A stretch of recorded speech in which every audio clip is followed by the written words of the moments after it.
So what I'm going to do today is straight line quilting, but I've got a little bit of business to take care of first of all right? First of all, this quilt over here is based on an antique quilt that I saw at Houston, snapped the picture of and made it. And I want you to see that it's just made of a bunch of very traditional blocks. And like the Sequoia sampler on this side, no matter which way I do, I get it wrong. On this side, it's a conglomeration of just many different block sizes that you have to fit together with in increments that work, okay? And in the case of this particular quilt here, a lot of the measurements didn't work out exactly right, so I had to do some sneaky things. In fact, I see something right here that's sneaky. Right here. This was mathematically not going together, and then I snuck that in there. I never even noticed that till I just saw that on camera. I forgot I even did it. Anyways, so yesterday was supposed to be the delivery of my Q20. And I got a call from the gentleman that was going to be delivering it to me from Meisner's. And he got a call from his sister, and his mom was actively dying. And she was like, say about 14 hours away by car and I said, Carl, you need to get on a plane, man. You got to go. And he was so discombobulated on what to do. He said, I can't get a plane. Well, then get in your car and drive.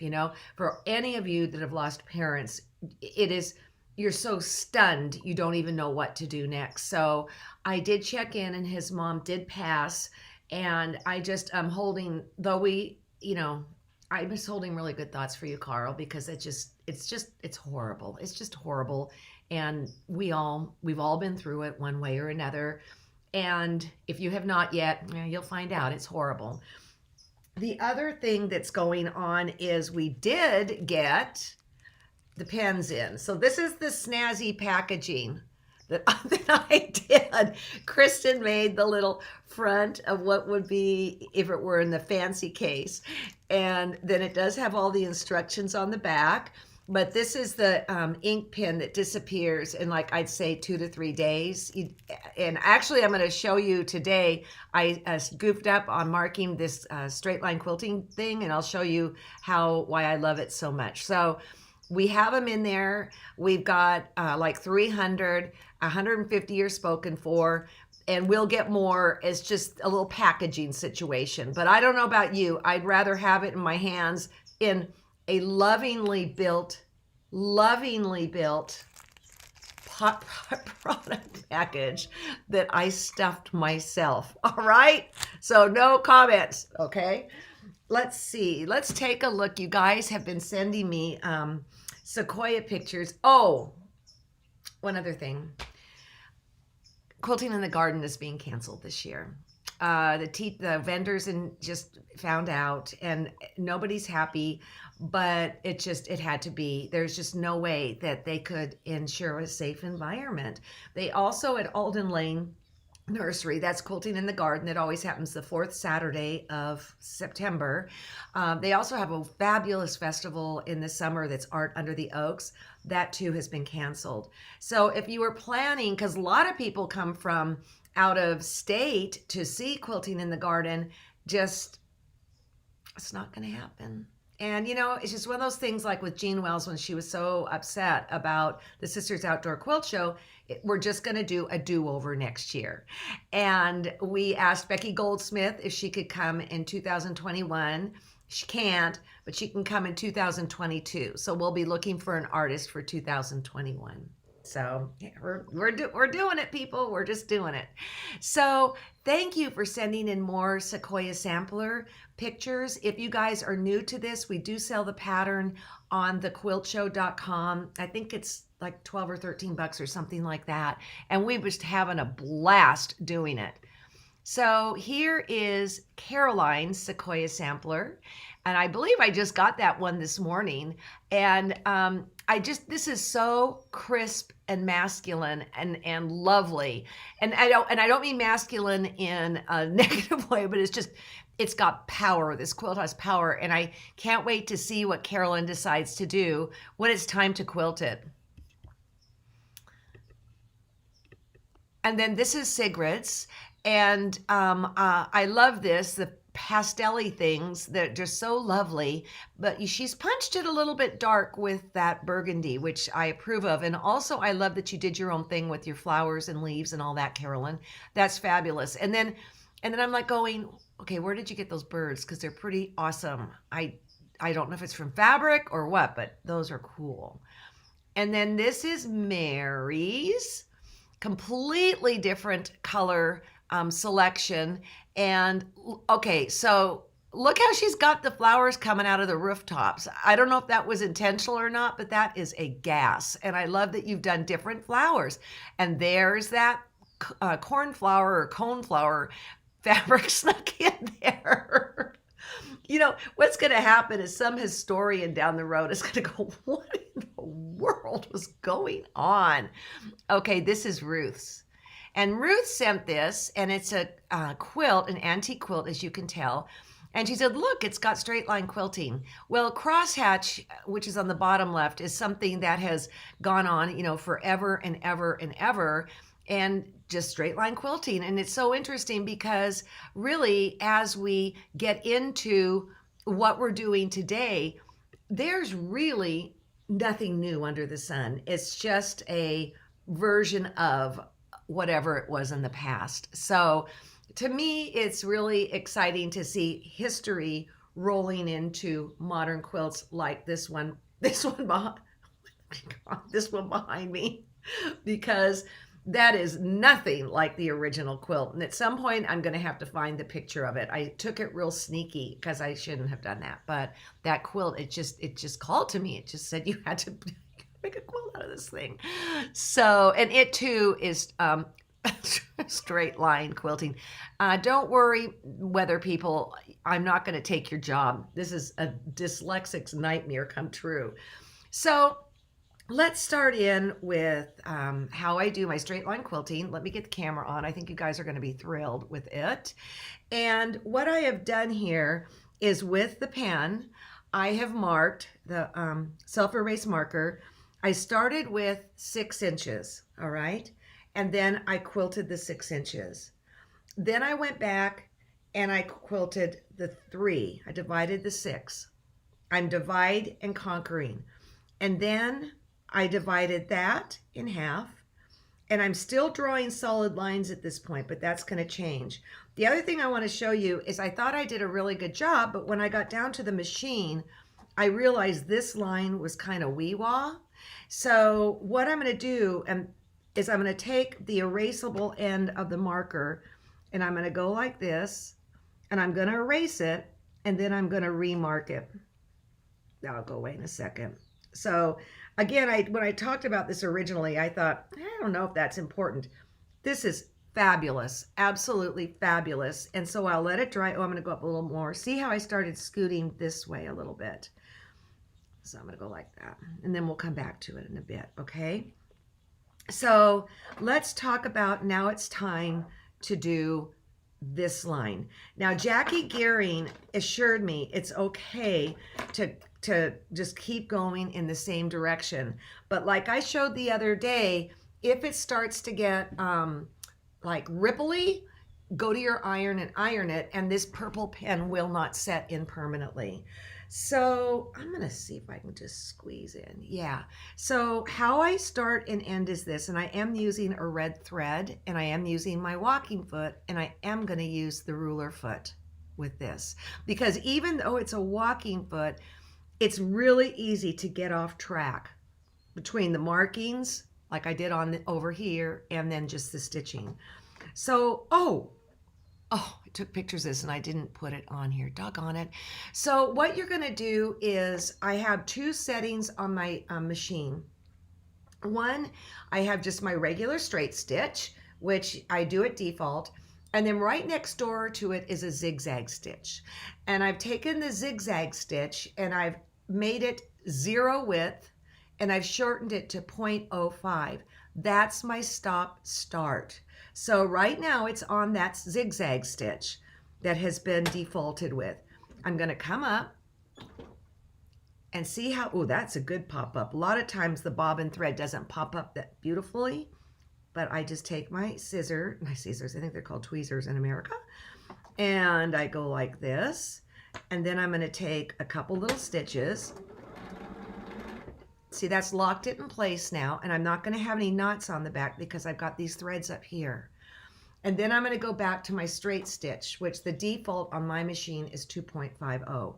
Now, again, I could just go down here, but when I put this ruler up next to it, I'm butting back here. There's a little part that's sticking out. And again, I'm really only familiar with this walking foot on my Bernina, but I mean, I can't imagine you not being able to do it with all walking feet. Somebody else asked me, can I use a regular ruler with the walking foot? And I would say, yes, you can. Oh, wait, no, it's sliding right under that thing. So my pants were on, yeah, I wouldn't do it. My pants were on fire. Sorry about that. Okay, so I'm going to go back to here, and I'm going to make sure I'm butted up to that part, not this part. And then I'm going to look very carefully at that my ruler, that the lines on my ruler are in gear with the lines on my fabric. So I have tacked it down by taking about 5 stitches. Oh, that's the next door neighbor. And then I'm going to just start in. My speed, I am not going lickety-split, you guys. And if you are of the kind that goes lickety-split, I would tell you, if you have the ability, slow down the stitch on your machine. While straight line looks so easy, it's so easy to screw it up. You have no idea. If for some reason it starts pulling or whatever, stop. Something is hinked up and you've got to figure it out. So I'm going to come down here.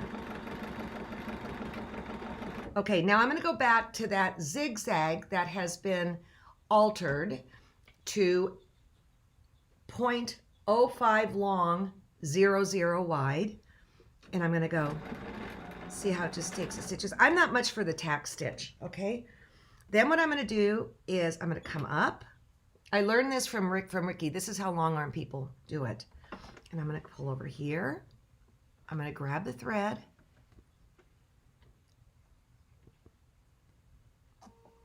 And I'm going to come back down into the hole. And I'll pull it up. And now I've got my bobbin thread up. I'm going to do this again if you didn't catch that. And then I'm going to take these scissors, and they're curved, which I love, so you don't end up with any problems. And I'm just going to snip. Let's take a look at the back on that. Oh, it's the one that's not good. Perfect. Absolutely perfect. It's the one that's screwed up. There we go. Now that looks pretty good. Okay. So let's go back over here.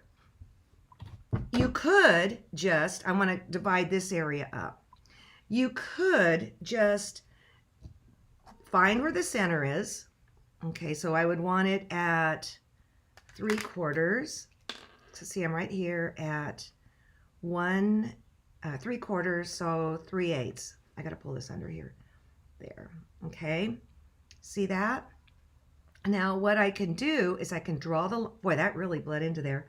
I'm just going to go like this. I'm just going to go like this. I'm not going to draw the whole line this round because when I draw the line, I have to get up and go over to my table. So just tap it.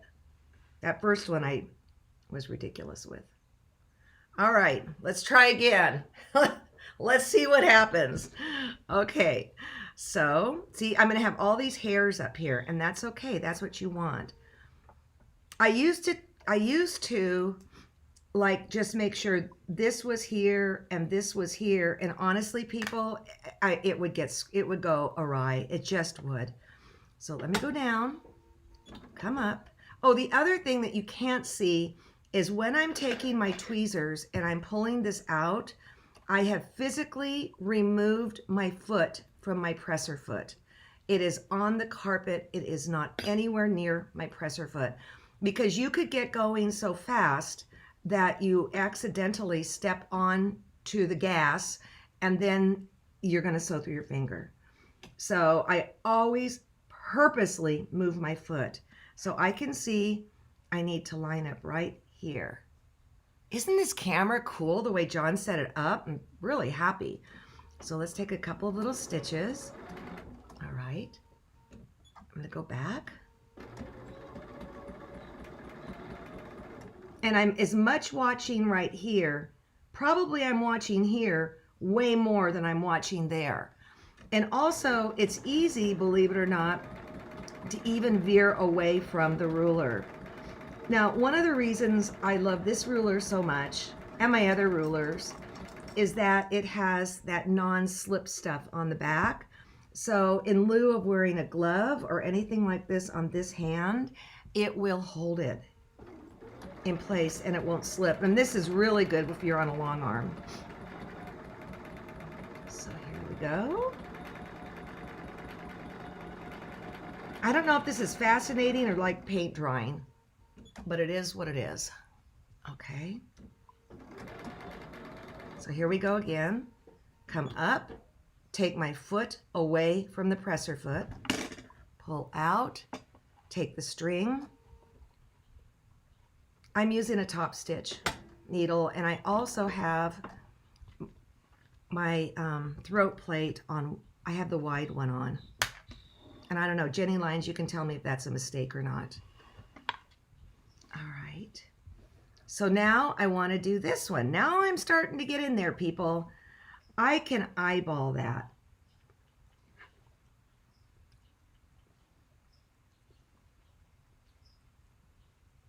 Okay, let's just go to there. And somebody asked, do you need a walking foot? And I kind of snarkily said, well, I'd sure hate to try it without it. Well, guess what? When I get my Q20, I'm going to have to be learning how to do without it. So that's that. I'm hoping if there's questions, John's getting them. Okay, so here we go. And I can see both, I can see also here and here. Yeah, I'm tacking down. And then I'm taking off. And again, I'm watching right over here.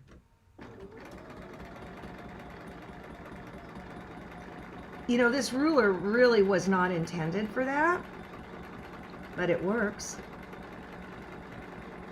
Okay, now I'm going to play one more game before I go to the next thing. Okay. Should we go one more smaller for fun?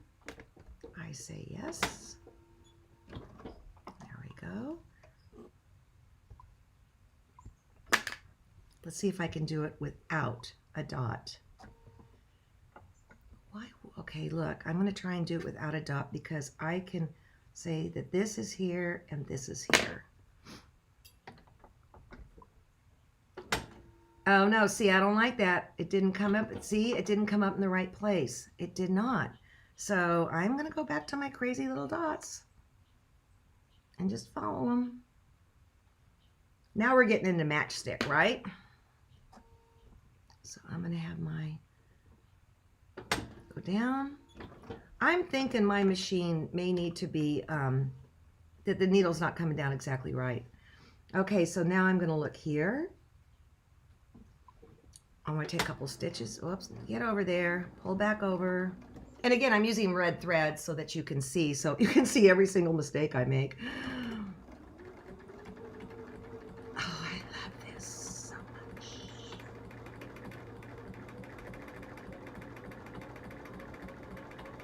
I'll do one more tie off. Whoops, not that one.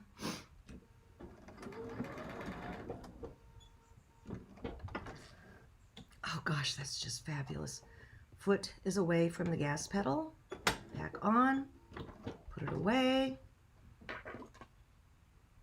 And there you go. Oh, yes! Yes, yes, yes, yes, yes. Okay, so now it sounds like it's hitting the crossbar. No, my needles, if my needle was hitting the crossbar on the walking foot, it would be breaking. So, okay, so now let's take a look at this, okay? So here is Surprise, this quilt. And I've showed it before, and I demoed this the other, I don't even know when, 98 days, guy. 98 days we've been doing this. So here's a close-up.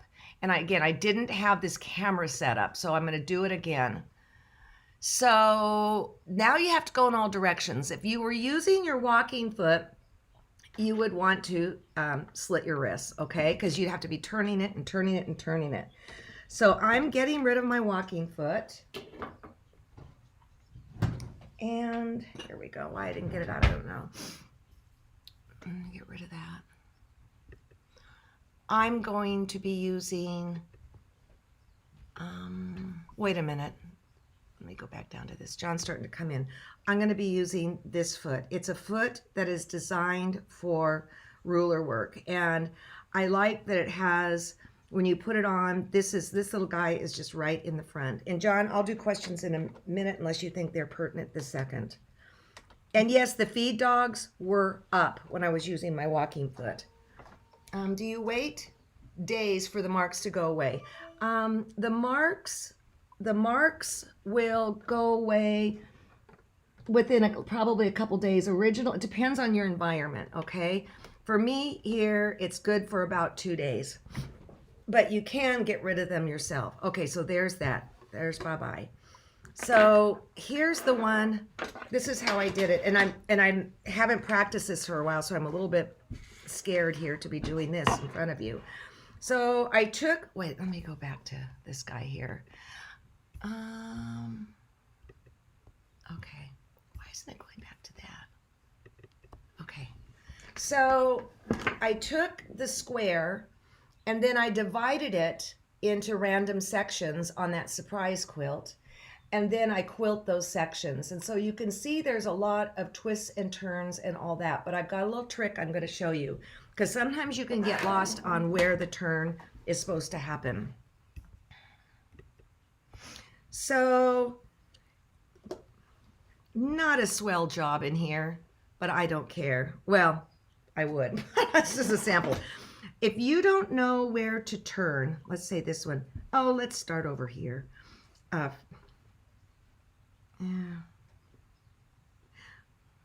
Let's go here. If you don't know where to turn, I will take my little blue pen and I'll go like this. Another thing I've done before is I've come out like this on an angle, and then I know where to turn. So let's start right here, all right? And this is the width that I want the stitch to be. So I've got the presser foot guiding me, all right? I am gonna go drop down, come up.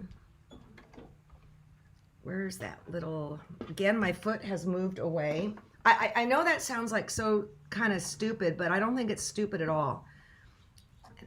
All right, so I'm gonna put my ruler on here, and I'm gonna line it up right there. Take a couple of my little stitches. For this, you're taught to put your feed dogs down, but I haven't.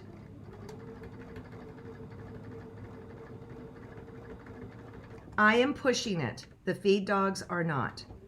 Okay, see, I've stopped on that purple line. Now I've got two choices. I can go like this and work on this side, or I can go like this and work on this side, keeping this parallel to here. I think I'm gonna do this. And then I can see right there the line. And remember, if you get a line off, it's no big deal. Oh, am I doing that right? Yeah, I'm doing that right. Okay. And I do think I need a new needle. Oh, stop. There's the line. That's where I'm going to turn. I can do it here, or I can do it here. Again, I like using this line so I can see, and then I can see way up there. That's where I'm going to turn again. Yeah, if you were doing this with a walking foot, ay, ay, ay, ay, ay. And I'm going to go up here. You can see this is straight all the way down here.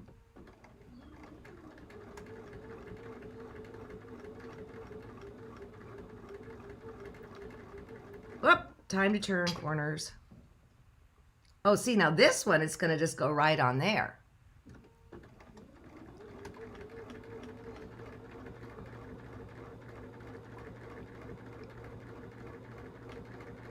All right. Now I want to show you one more thing. If I can go out just a little. This is the silk quilt I showed you Wednesday. And what I've done, now that we've got this camera on, you can see better. Wait, let me get this out of here. Bye-bye. Adios. Okay. So what I've done is here I have just quilted normally, and then in here I started doing the matchstick stuff. And I drew triangles on it, and then I stayed within the triangles. And what I probably would do is I would go sew the triangle, even though there were markings. I think I'm better spent to go sew that, and then I know where to start. And every single one of these I finished and ended exactly the way I just showed you. And the back is beautiful. It's absolutely beautiful. Yeah, okay. Let me look first. Ah! So, like right in here. Okay. Yeah, it looks good. So anyways, it's funny. I mean, I just absolutely, John, if there are other questions, I would appreciate them. Yeah, Margot, he did a pretty good job on that. That's how I do. Oh, let's see. Why isn't this? Oh, come on. That's how I do my straight line. Seems to be real concerned about getting the marks off earlier if they want to. Oh, if you want the marks off earlier, there's two things you can do. You can use water. Again, they will go away. I promise you they will go away. Or, where'd the pen go? There we go. Because I have mismarked things, and then I just want to get in there and go like that. You can do that. And I think the beauty of this over water, but water will take it away, is that water will bleed out a whole lot more. So there have been times when I've made a mark like this, and I just really wanted it like this.